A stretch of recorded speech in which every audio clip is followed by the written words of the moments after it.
Hello అందరికీ welcome to M J updates.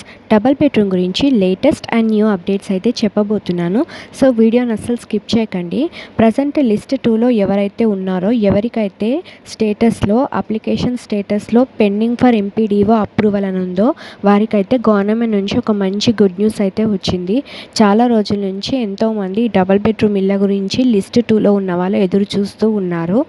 Present list 1 వారికి ఇందిరమ్మ ఇళ్లకు అప్లై చేసిన వారికి మొదటి విడత కంప్లీట్ అయిపోయింది. రెండవ విడత కూడా స్టార్ట్ అయితే చేయబోతున్నారు. కానీ ఈ డబుల్ బెడ్రూమ్ ఇళ్లకు సంబంధించి లిస్ట్ 2 వారికి ఇంకా మొదటి విడతనే స్టార్ట్ అయితే చేయలేదు. ఈ మొదటి విడతకైతే డేట్ అయితే ఫిక్స్ చేశారు. అలాగే మొదటి విడతలో ఎంతమందికి ఇళ్ల పంపిణీ చేయబోతున్నారు, ఇప్పటికీ ఎంతమందికి ఇళ్ల శాంక్షన్ అయ్యాయి, అలాగే ముందుగా ఏ ఏరియా వారికి ఇళ్ల పంపిణీ అనేది చేయబోతున్నారు, ఎక్కువగా ఏ ఏరియా నుంచి అర్హులను ఎంపిక చేయబోతున్నారు. ప్రజెంట్ లిస్ట్ 2లో ఉన్న వారికి స్టేటస్ అనేది పెండింగ్ ఫర్ ఎంపీడీఓ అప్రూవల్ అని ఉంది. లిస్ట్ 2లో ఉన్న ప్రతి ఒక్కరికి ఇళ్ల పంపిణీ చేయబోతున్నారా, లేదా అందులో నుంచి కొంతమందికి మాత్రమే మొదటి విడతలో ఇళ్ళు రాబోతున్నాయా, అలాగే అర్హులకు ఏ విధంగా తెలియజేస్తున్నారు. ప్రజెంట్ లిస్ట్ 2లో ఎవరైతే ఉన్నారో వారందరికీ చాలా వరకు ఇంటింటి సర్వే అయితే చేశారు. ఇప్పటికే దాదాపుగా 2 లక్షల మందికి సర్వే అనేది జరిగింది.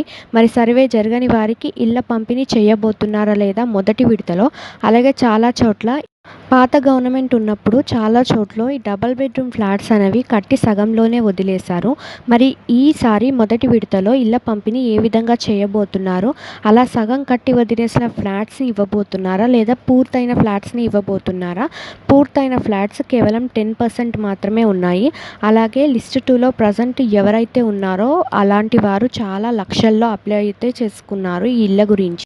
ఈ ఫ్లాట్స్ పంపిణీ అనేది ఏ విధంగా చేయబోతున్నారు, అలాగే పాత గవర్నమెంట్ ఉన్నప్పుడు లాటరీ సిస్టమ్ ద్వారా అర్హుల ఎంపిక చేసి వారికి ఇళ్ళనైతే హ్యాండ్ ఓవర్ చేశారు.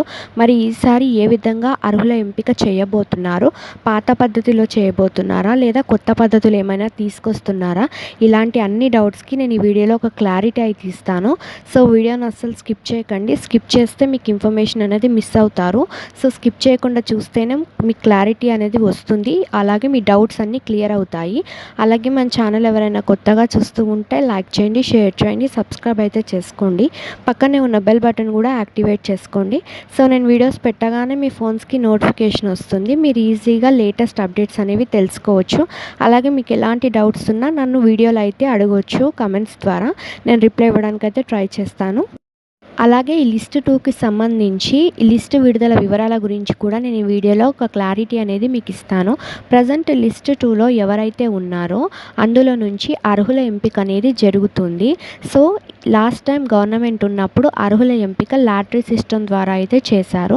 ఈసారి అలా కాకుండా కొత్త విధానంలో అర్హుల ఎంపిక చేయబోతున్నారు. ఇలా ఎందుకు చేయబోతున్నారు అంటే, లాస్ట్ టైం గవర్నమెంట్ ఉన్నప్పుడు లాటరీ సిస్టమ్ ద్వారా అర్హుల ఎంపిక చేశారు. అలాగే ఇల్లు హ్యాండ్ ఓవర్ చేసినప్పుడు చాలామంది ఇల్లున్న వారికే ఈ డబల్ బెడ్రూమ్ ఇల్లు అనేవి వచ్చాయి. సో చాలామంది అందులో ఉండకపోవడము, అలాగే వాటిని అమ్మేయడం అయితే జరిగాయి. ఇప్పటికే చాలా చోట్ల ఎన్నో లక్షల వేల ఫ్లాట్స్ అయితే ఖాళీగా ఉన్నాయి.